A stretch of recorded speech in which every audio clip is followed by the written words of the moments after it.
Muy buenas noches, maestro Gustavo. Gracias por estar en el canal. Bienvenido. No, un placer estar aquí contigo, John, a la orden. Muchísimo gusto. De hecho, le doy gracias a Laura Fernández por el enlace. Muy amable. Tuvimos la entrevista, hablamos un poco de su trabajo, pero bueno, aquí estamos. Y quiero preguntarle sobre uno de los debuts más importantes. Yo sé que hay un libro que es de José María Vargas Vila, que es de Aura o las Violetas. En el tema del cine, tú lo hiciste en los 70. Entonces quisiera preguntarle cómo fue ese debut de esta historia, porque pienso de que tener, por ejemplo, a Marta Estela Calle, César Bernal, Omar Sánchez y otros que se me escapan, ¿cómo fue esa experiencia? Para mí fue una experiencia muy, muy especial porque era la primera película de largometraje que yo hacía y toda mi experiencia en el pasado había sido haciendo documentales, haciendo cortometrajes, esos cortometrajes que se hacían para salas de cine y que aún se hacen y se pasan en las salas de cine antes de la película principal. Entonces, cuando yo decidí hacer una película de largometraje, me enfrenté a todo lo desconocido porque no tenía ninguna experiencia con un largometraje. Y tampoco tenía en ese momento gente que me colaborara, que me ayudara y que tuviera experiencia. Toda la gente que yo conseguí para que me ayudara en fotografía, en sonido, en iluminación, en dirección de arte, en vestuario, ¿no? En búsqueda de locaciones. Toda esta gente era primípara, era la primera vez que trabajaba en una película sin tener ninguna experiencia o conocimiento, sino que simplemente yo, especialmente en Santander, en El Socorro, donde iba a filmar la película, pues me presenté en la radio y dije, quienes me quieran ayudar a hacer esta película, por favor, preséntense. Y así fue como se presentó toda la gente y fui escogiendo y creo que escogí muy bien porque el resultado está en la película, ¿no? Es una película que se exhibió en salas de cine en Nueva York, en Los Ángeles, en Miami, en México, en Perú, en Ecuador. O sea, a mí me impresiona que para hacer mi primera película y con gente sin experiencia que me ayudara y que la aceptaran y se exhibiera y el público la viera, pues algo muy especial, para mí muy emocionante. Solo en Nueva York, solo en Nueva York la película estuvo en salas de cine como 6 semanas, fue vista por aproximadamente unas 100.000 personas. Eso fue todo un acontecimiento. Y aquí en Bogotá, Colombia, era la primera película de largometraje colombiana que se exhibía en salas de cine y, y también fue muy bien recibida. Eh, um, el distribuidor me decía, Gustavo, no puedo creer la reacción de la gente. Yo esperaba que la iban a ver por ahí unas 5.000 personas y la coloqué en 2 salas de cine y me tocó darle más salas de cine porque la audiencia crecía y crecía. Entonces eso me impactó muchísimo y me permitió pasar a mi segundo largometraje porque financiarlo fue mucho más fácil que la primera, que Aura o las Violetas, gracias al éxito de Aura o las Violetas. En 3 años después, si no estoy mal, está Esposos en Vacaciones. Es una historia bastante bonita. Inclusive hay algo, no puedo decir irónico, es que siempre en aquella época daban títulos en las productoras como futurista, por ejemplo, mundo moderno, imagínate en aquel tiempo de los 70 que la produjeron y que ahora es un mundo pues actual y moderno, pues que, o sea, qué irónico, ¿no?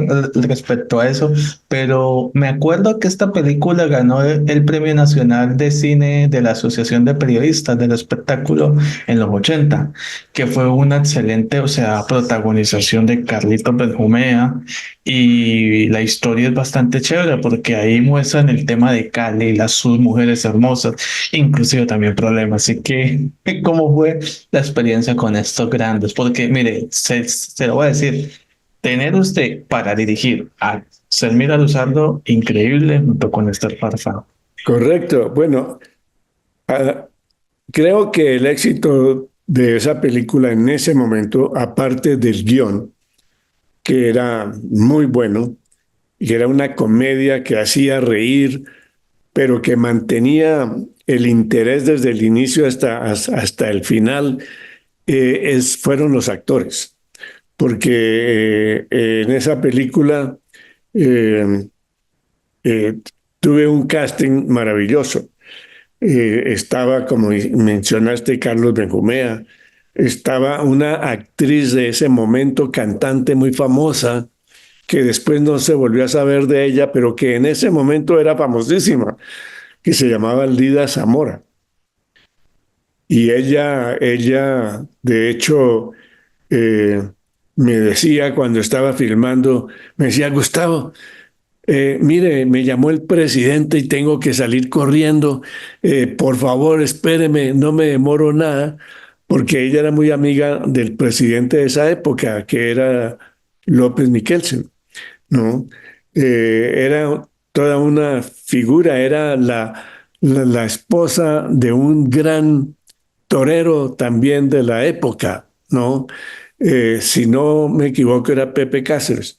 Y, y eso, todo eso combinado, hizo que la película fuera un récord de taquilla, que nunca antes una película, bueno, es que tampoco habían películas, muchas películas antes, ¿no? Pero esta película sentó un récord de taquilla, que la vieron más de 3,5 millones de personas en salas de cine.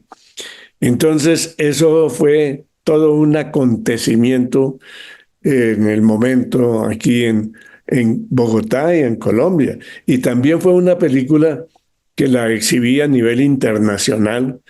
Eh, Estados Unidos en el mercado hispano le fue súper bien en México, en Ecuador, en Perú, inclusive en la Argentina. Entonces, para mí fue como, bueno, yo realmente no estaba consciente porque no había con qué comparar ese cine en ese momento, excepto con el cine mexicano. Y el cine mexicano tenía una gran acogida en Colombia. En Colombia había cine mexicano exclusivo, salas de cine solo para el cine mexicano en Cali, en Medellín, en Barranquilla, aquí en Bogotá, ¿no? Entonces a mí me comparaban mucho mi éxito, me decían, Gustavo, se la ganó a los mexicanos. No, se la ganó a los mexicanos. Y efectivamente me queda un recuerdo muy agradable de esa época, de esa película. Recuerdo que ella, tenía un disco que se llamaba La Chica Yeye. Entonces, Ah, sí, correcto. eso fue un éxito y de 6:30 también. Bueno, hay temas bonitos, gracias por recordarlo, maestro. Otro aspecto es el tema del taxista millonario. Hoy, aquí tuve la oportunidad, el placer de tener a Víctor Hugo Cabrera, que me habló muy bien de esta película, una producción súper excelente. Está en Red TVC Play para los que quieran disfrutarla. Se hizo, creo que se estrenó un 25 de diciembre, si no estoy mal. Así que coméntame sobre la historia de este taxista que se ve involucrado en muchos problemas.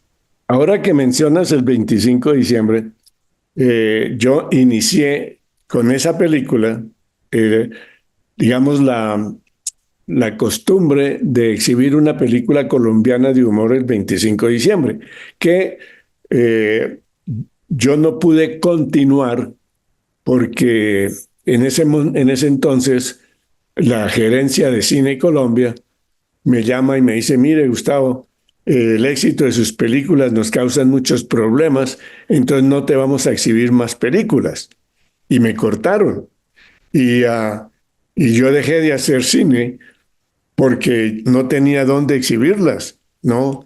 Y no tenía pues tampoco como el conocimiento para poderme ir a otro país a hacerla en ese momento. Entonces, El taxista millonario fue una película, no, perdón, me equivoqué.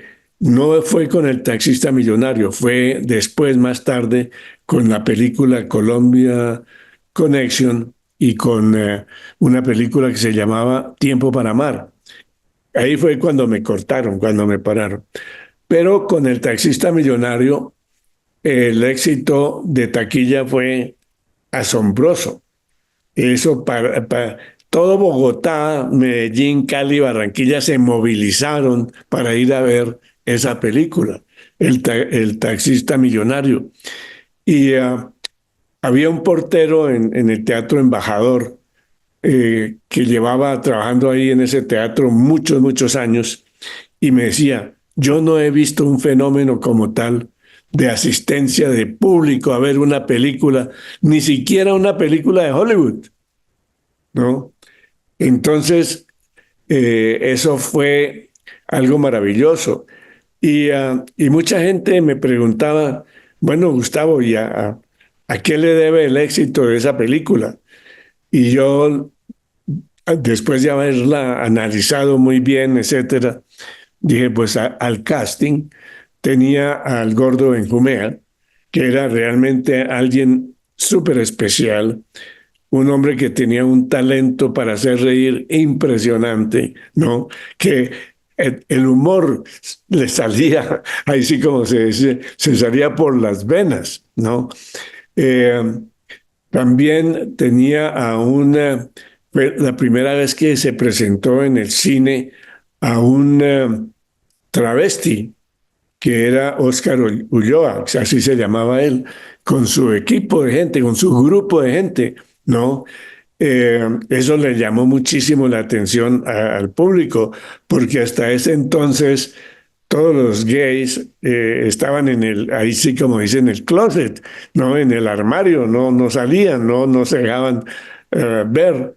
Entonces yo fui el primero en presentar a un personaje gay que era bailarín, que tenía un grupo de bailarines todos gays, y eso fue todo un acontecimiento en Colombia. Eh, y también porque la historia, desde el punto de vista dramático del guión, está muy bien hecho, muy bien hecha. Y entonces eso fue lo que hizo que esta película pues tuviera tanto éxito. Mucho éxito, sí, es bastante interesante verlo y aprecio que hayas contado esa anécdota. Hay otro aspecto Y importante. también, mira, antes de que se me olvide, y también con esa película lancé a una estrella mexicana, o sea, no era nadie en México, la traje a Colombia y gracias al taxista millonario, ella en México, poco a poco se le abrieron todas las puertas y se convirtió en una súper estrella en México. Hablamos de Rosa Gloria Chagoyán. Chagoyán, exacto, Rosa Gloria Chagoyán, correcto. Maravilloso, qué increíble, gracias por el dato. Yo sí decía, sí, porque era como que la que estaba al tanto, gracias, maestro.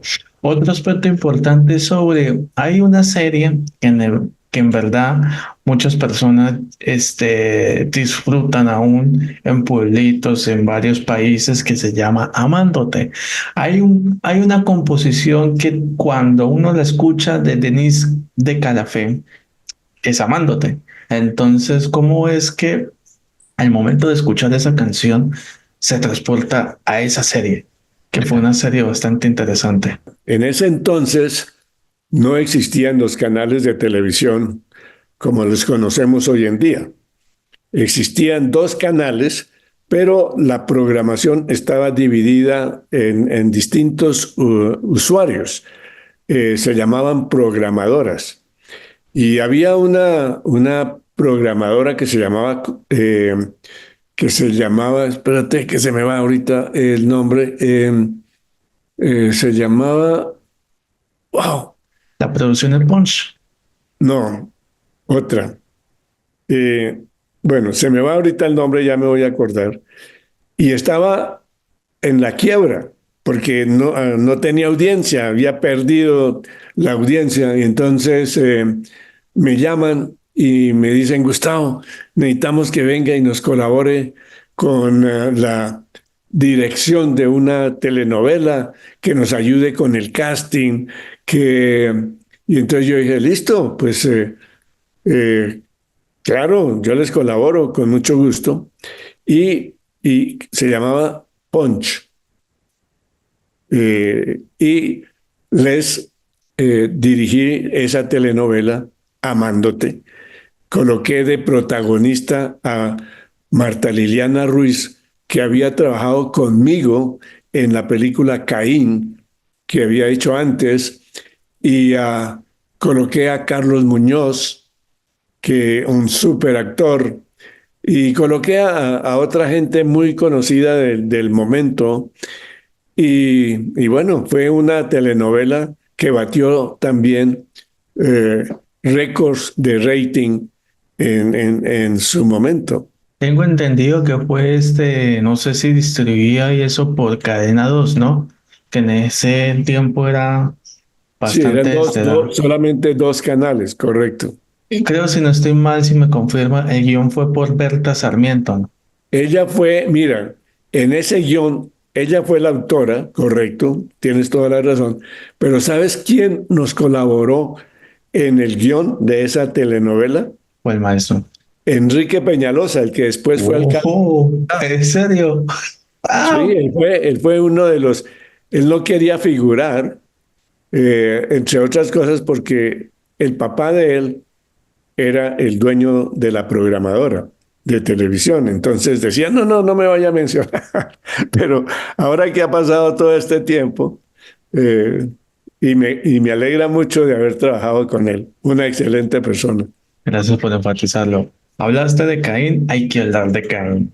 Es una producción muy buena porque, bueno, está en Prime Video, si no estoy mal, pero al momento de que ven cómo el amor en el que se enamora, el triángulo amoroso, dos hermanos se enamoran de una mujer y comienzan con la envidia, la provocación, cómo despiertas una historia dramática que ya comienzan con los demás, el resto del cine, del cine colombiano. Bueno, es que a veces son muchos los factores que intervienen para que uno tome la decisión de hacer una película, como me ha sucedido a mí. Y en ese caso, yo tenía una gran amiga que era actriz, que ya había trabajado conmigo en las otras producciones, que era Selmira Luzardo. Y Selmira Luzardo era muy amiga del autor del libro Caín, Eduardo Caballero Calderón. Entonces fue ella la que me llevó a donde Eduardo Caballero Calderón y me presentó con él y le dijo, mira Eduardo, es que Gustavo puede hacer una película sobre tu libro Caín. Y Eduardo Caballero Calderón me dijo, con una condición, que si yo veo la película y no me gusta, usted no la puede exhibir. Y yo le dije, bueno, maestro, haré todo lo posible porque a usted le guste y voy a trabajar el guión con usted, se lo voy a estar mostrando, que usted me apruebe el guión primero, ¿no? Y él me dijo, pero que mi hijo participe. El hijo de él era Antonio Caballero, que también un gran, gran periodista. Y entonces, así fue como hicimos el guión con la aprobación de Eduardo Caballero y de su hijo Antonio. Y, y curiosamente, mira lo que sucedió. Cuando ya íbamos a filmar la película, Selmira, que iba a ser la protagonista de la película, y por eso me había presentado a Eduardo Caballero y todo, le mataron el marido, ¿no? Y entonces, por el luto, por el dolor y todo, que ya íbamos a filmar la película, Selmira me dice, mira, Gustavo, yo sé que ese proyecto es mi idea, ese proyecto lo amo, pero es que con la muerte de mi marido yo no estoy en la condición emocional, psíquica, para poder hacer la película. Y fue cuando coloqué en el papel de protagonista a Marta Liliana Ruiz, que luego le fue muy bien en una carrera de muchos años, muy excelente. Y, y bueno, y yo me tomo el crédito de haberla encontrado y de haberla lanzado. Y siento en el alma que Selmira no me hubiera podido hacer el papel en ese momento. Bueno, es una experiencia muy dura y la verdad agradezco que compartieras eso. Esa película es bastante recordada. Hay otro aspecto de su carrera importante que has dirigido. Voy a ser sincero. Entre colombianos, pues nos decimos de que mayormente cuando pues los adolescentes y todo eso, y pues casi pues en la actualidad, cuando ven Entre Sábanas, fue la primera película que uno se quedaba hasta tarde, hasta noche para verla, para saber qué era. Entonces, tener a dos monstruos que es Karina Mora y pues obviamente Marlon Moreno. Entonces, ¿cómo usted visualiza ese cambio o esa evolución que esa película siempre ha tenido una sexualidad en el cine que no es vulgar, sino más bien como es como ético? ¿Qué opina usted al respecto? Bueno, esa película para mí fue también un gran placer hacerla. Era un tema tabú. Cuando yo hablé de hacer esa película, me dijeron, no, Gustavo, usted no puede hacer esa película porque el erotismo en un país tan cristiano y católico como Colombia no va. Eh, E igual para México, porque estamos hablando del dos, estamos hablando de cuándo, 2008. 2008. 2008. Bueno, ya del 2008 al 2024 ha cambiado todo muchísimo, pero en el 2008 todavía quedaba un coletazo de esa tradición muy que de la gente, que el sexo era tabú, era prohibido, ¿no? Y yo fui el primero realmente en romper, por decir así, esa barrera, ese tabú, esa cosa, con esa película, que es una película que yo la llamo una producción erótico-artística, ¿no? Y por primera vez yo saqué a una pareja desnuda, totalmente, por primera vez se vio en pantalla que tenían sexo sin tener sexo, porque obviamente no, pero la idea era que el público creyera que lo estaba teniendo de verdad. Y era una cuestión de ver cómo fotográficamente creaba yo la ilusión para que el público creyera que estaban teniendo sexo sin que lo estuvieran teniendo, ¿no? Eh, y, ah, y esa película para mí fue un éxito impresionante también. En México, la película se exhibió por todo México, causó una revolución en México, porque, bueno, era la primera vez que se mostraba de frente una mujer desnuda y la primera vez que salía en salas de cine, en cine, una pareja eh, haciendo el amor sin que la catalogaran de que fuera porno. Eh, la película estuvo en Netflix 10 años seguidos, ¿no?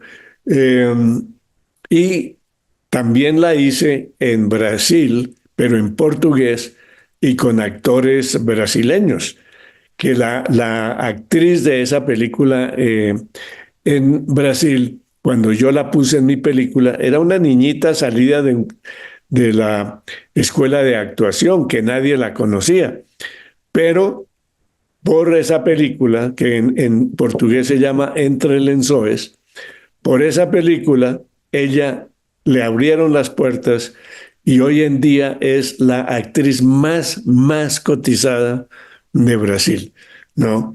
Y el actor con la que le puse, que se llama Reinaldo Giannichini, no, eso, mira, ¿cómo sería que desde Tailandia mandaron una delegación a, a Brasil para llevarse a Reinaldo Giannichini a Tailandia, que tenía millones de admiradores allá por esa película?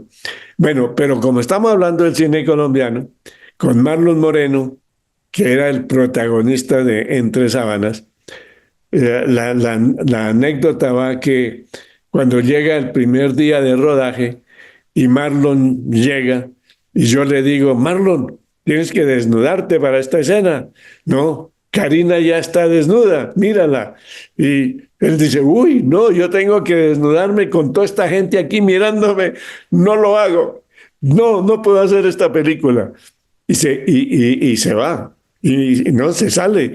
Y Karina, que me había dicho, Gustavo, yo acepto el papel solo porque Marlon va a estar en la película, sale detrás de él desnuda. Eso fue muy cómico. Marlon, por favor, no me puedes dejar aquí tirada. No, ven, ven, regresa. Y Marlon regresó. Hicimos la película. Pero esa anécdota todavía la recuerdo y me parece increíble. Gracias, Karina, por eso. Increíble anécdota. Gracias, gracias, maestra, por contarla. Y bueno, si alguna vez tengo a Marlo acá, te lo digo. Claro. Eh, es un dato curioso que se no entró en la lista de los nominados, pero estuvo como tratando de retumbar en los premios de la Academia El Inmigrante Latino. Entonces, No, ¿cómo esa es? película fue la seleccionada por Colombia Oh, al seleccionado. Oscar. Al Gracias. Oscar. Fue la que representó a Colombia en el Oscar Idioma extranjero. Es como correcto. mejor película extranjera. Wow. Gracias, gracias. Porque imagínate que, bueno, en actualidad algunas películas que retratan el tema de los inmigrantes, pero tratar de desarrollar en los 80 todo lo que es y la fotografía que hizo Mario González fue bastante exquisita. Así que coméntame un poco sobre el tema de la fotografía o algo referente a cómo se veía, que la gente le gustó muchísimo. No, esa película también fue un verdadero taquillazo en Estados Unidos, en Nueva York, en Los Ángeles, en todas partes. Y te voy a contar algo que ahora que lo recuerdo me parece increíble. Eh, hacer una película, filmarla en Estados Unidos, en Nueva York, en Las Vegas, en Los Ángeles, donde la filmamos, pues salía súper costosa, ¿no? Y entonces el gordo Benjumea me dice, mire, Gustavo, tenemos que hacer la película. Por un lado, yo no te voy a cobrar, ¿no? Y por otro lado, mi mujer de ese momento, bueno, su mujer nos va a ayudar, va a ser de producción. Y tú mencionaste a Mario González, y Mario González me dijo, Gustavo, yo tampoco le cobro. Eh, o sea, nos fuimos para Nueva York, el gordo Benjumea, la esposa de él, Mario González, Frankie Linero, que otro súper actor impresionante, eh, Zenaida Pineda, que nos ayudaba en producción, y una niñita que ya vivía en Nueva York, se llamaba Olga Lucía Gaviria, que nos ayudaba con la producción. Pero mira, nos fuimos sin dinero. ¿Y cómo financiamos la película? Con las tarjetas de crédito que yo tenía, que el gordo Benjumea tenía, que Frankie Linero tenía. Con las tarjetas de crédito, ¿no? A pagar a 90 días, que bueno, hicimos esa película.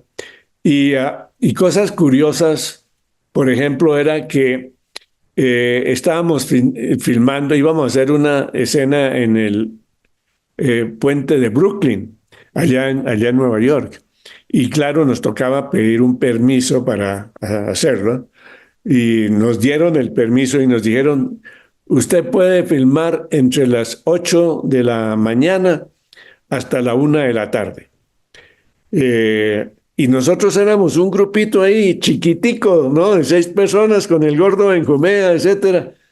Y llegan unos camiones al mismo sitio y se baja una persona y me dice, mire, salgan de ahí, quítense, que nosotros vamos a filmar aquí una escena con Marlon Brando.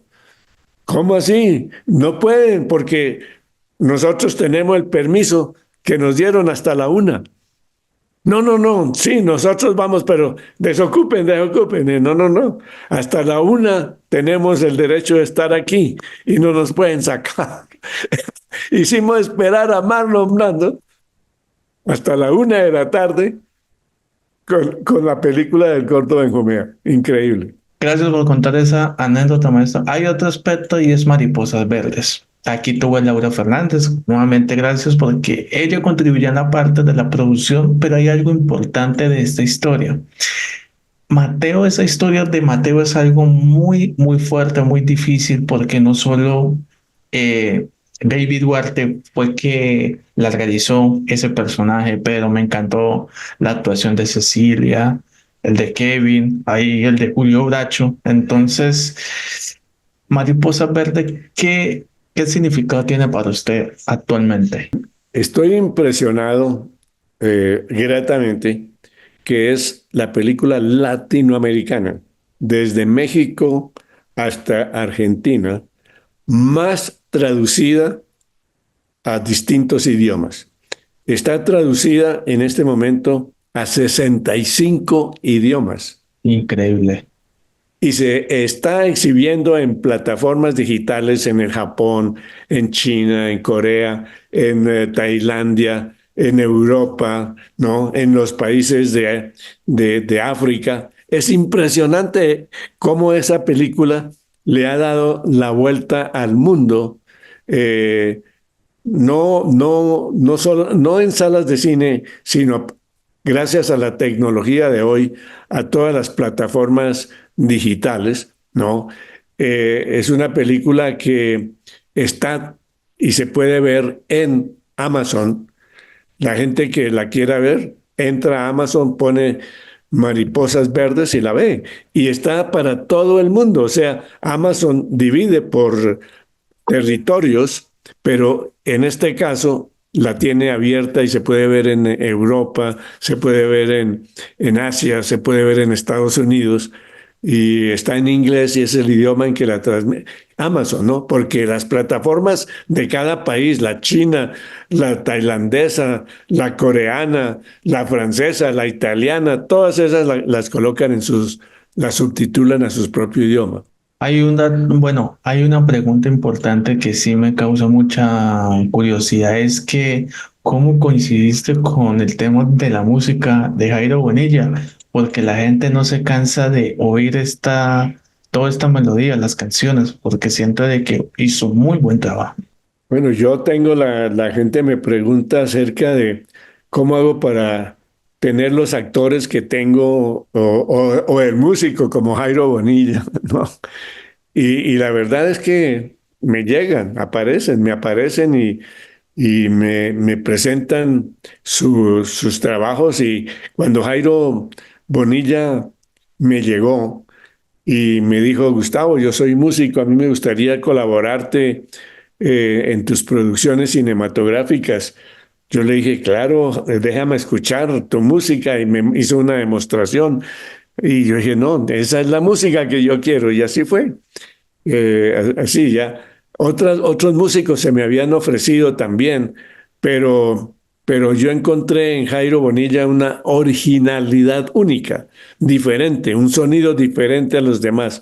Y eso fue lo que me atrajo para que él fuera el músico. Que tú, aparte de ser el director y que en un momento fuiste director de fotografía con, ya tú sabes, Camilo el cura guerrillero, que fue una dirección de Francisco Norden, una increíble historia. Entonces, ¿Cómo es estar en el lente? Indicado por otro maestro también. No, pues es que yo cuando trabajé en Nueva York para Naciones Unidas como documentalista, yo primero ya me había iniciado como director de fotografía cuando estuve en el ejército norteamericano. Yo presté servicio militar en el ejército norteamericano.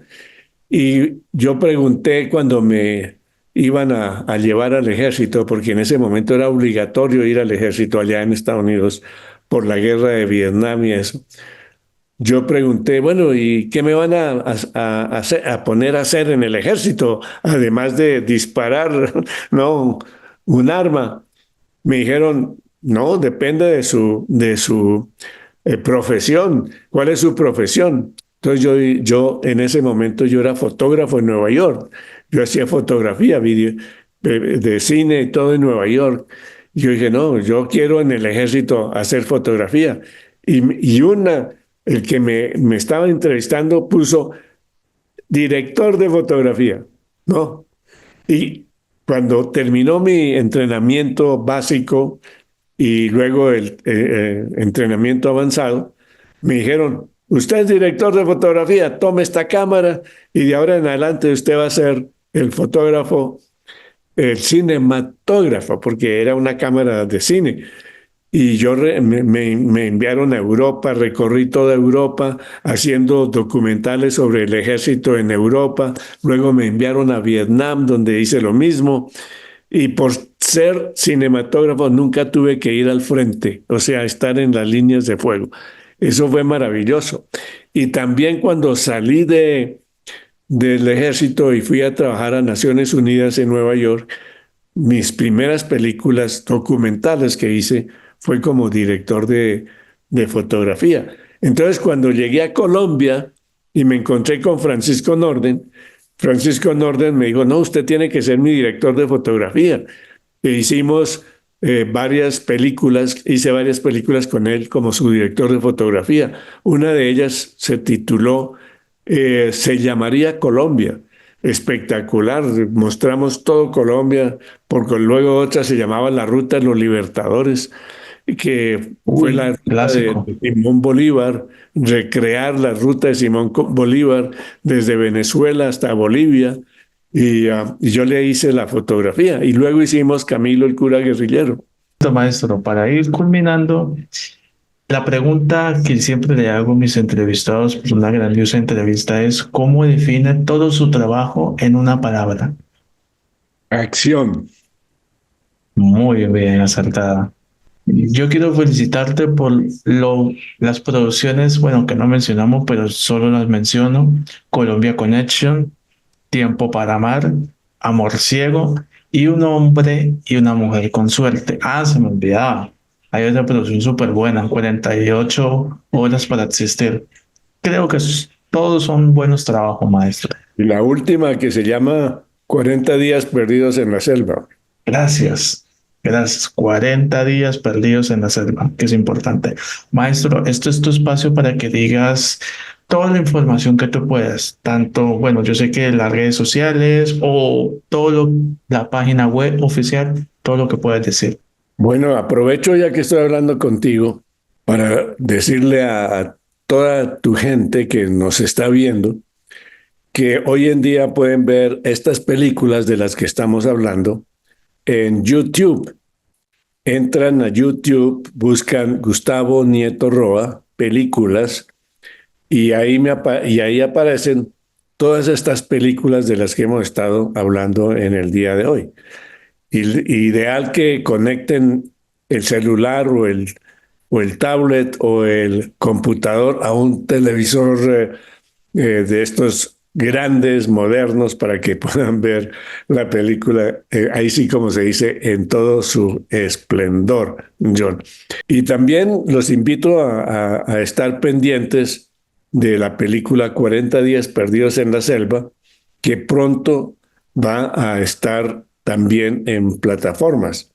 Va a estar en Amazon Prime y me gustaría mucho que la vieran.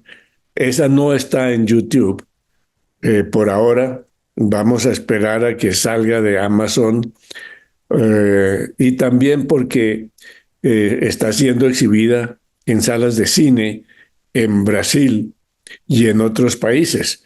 Entonces, por eso no está disponible todavía en plataformas, ¿no? Bueno, y ahora que me das la oportunidad de hablar, John, pues aprovecho para compartir con toda tu gente que nos está viendo que mi vida ha sido una vida de película y he aprendido que si utilizamos el mismo proceso de hacer una película, aplicándolo a nuestra propia vida, podemos ser y tener todo lo que queramos en esta vida. O sea, convertir nuestra vida en una película de éxito, en una película de, de mucho glamour, ¿no? De mucha prosperidad, de mucho viaje. Y, ¿y cómo es el proceso de hacer una película que podemos aplicar a nuestra propia vida? Es que cuando va a hacer una película, lo primero que uno tiene que tener es una idea de la historia que uno quisiera contar. Entonces, por ejemplo, yo escuché la noticia de que había caído en la mitad de la selva amazónica del Guaviare una avioneta con una familia compuesta por la mamá, cuatro hijos, más el piloto, y los hijos eran el menor de 11 meses y la mayor de 12 años. Y que la mamá había muerto cuando se estrelló la avioneta, pero los hijos habían quedado ilesos, no les había pasado absolutamente nada. Entonces, yo pensé, y esa es la idea, yo pensé, ahí hay una película, ¿no? Y yo quise averiguar todo lo concerniente a lo que había pasado con los niños, pero estaban herméticamente eh, recluidos, no nos dejaron acercarnos a ellos para hablar con ellos, para que nos contaran cómo había sido su estadía en la selva durante 40 días, sin comida, sin ropa, sin nada, ¿no? Entonces, ¿qué hicimos? ¿Qué hicimos? Me inventé una historia. ¿Y cómo se aplica eso a lo que estoy diciendo de que cada uno puede convertir su vida en una película? Pues en que cada uno, cada persona, tiene que inventarse la historia que quiere vivir de ese momento en adelante. La historia que quiere vivir, la que sea que quiera vivir, como la quiera vivir. Entonces, yo comencé a inventarme la historia de los niños en la selva. Le pregunté a los familiares que se habían quedado allá en el Guaviare, a las comunidades indígenas de donde ellos procedían, cómo ellos creían que los niños habían podido sobrevivir solos 40 días perdidos en la selva. Y todo eso que ellos me contaron, yo lo escribí en un papel. Entonces lo mismo tiene que hacer la persona que quiere convertir su vida en una película. Averiguar cómo es, por ejemplo, alguien que quiera ser piloto de aviones, ¿no? Que alguien que nos esté escuchando de 15 años. Entonces, yo quiero ser piloto de avión. Bueno, averigüe con todos sus amigos cómo es ser piloto, ¿no? ¿Qué tiene que hacer alguien para ser piloto? Y escríbalo y diga, esta es la historia de mi vida, piloto super éxito de los aviones supersónicos, si quiere irse a la Fuerza Aérea o si quiere ser un piloto comercial. Entonces, averigua todo acerca y escribe la historia que él quiere que sea su historia, su propia historia como piloto, ¿no? Y todos los días lee esa historia que él mismo ha escrito, que es el guión, y garantizo que pasado un tiempo se le van abriendo todas las puertas para que él vaya a estudiar aviación y para que termine siendo un super piloto del avión que él quiera, ¿no? Básicamente eso es. Y como en una película, yo tengo que conseguir la gente que me ayude. Entonces, esta persona tiene que conseguirse la gente que conozca, que esté por ahí, los amigos con quien pueda compartir su deseo de llegar a ser un gran piloto. Ahora, tiene que evitar a toda costa los amigos, los familiares que le van a decir, no, usted no puede, ¿no? Porque tiene que encontrar amigos, familiares, que cuando él les cuente la historia, digan, wow, ¿en cómo te puedo ayudar y de la mejor manera que yo te puedo ayudar, lo que sea que te pueda ayudar? Y va a terminar siendo lo que él escribió en su guión, como en el caso del chico que quiere ser piloto, ¿ves? Lo que Y se así, viene. y así cualquiera, porque eso yo lo he puesto en práctica y mi vida ha sido una vida de película. Porque todo lo que yo he escrito para mí, igual que yo he escrito para las películas, pues lo he logrado para mí. Gracias por compartirlo y que esto retumbe en todo. Gracias. Gustavo, gracias por estar en el canal. Gracias Bienvenido a ti, siempre y con muchísimo gusto. Gracias por compartir todas esas experiencias. Muy agradecido. Johnny, y te agradezco que tu entrevista y que me impresiona todo el conocimiento que tienes de mi historia cinematográfica y de mi historia de vida. Muchas gracias. Con muchísimo gusto. A la orden siempre. Y bueno, agradecimientos a Laura y a todos que ven este programa. Muchas gracias, maestro. Un fuerte abrazo y bendiciones. Igualmente, John, muchas gracias. Hasta luego, maestro. Bye. Luego. Luego.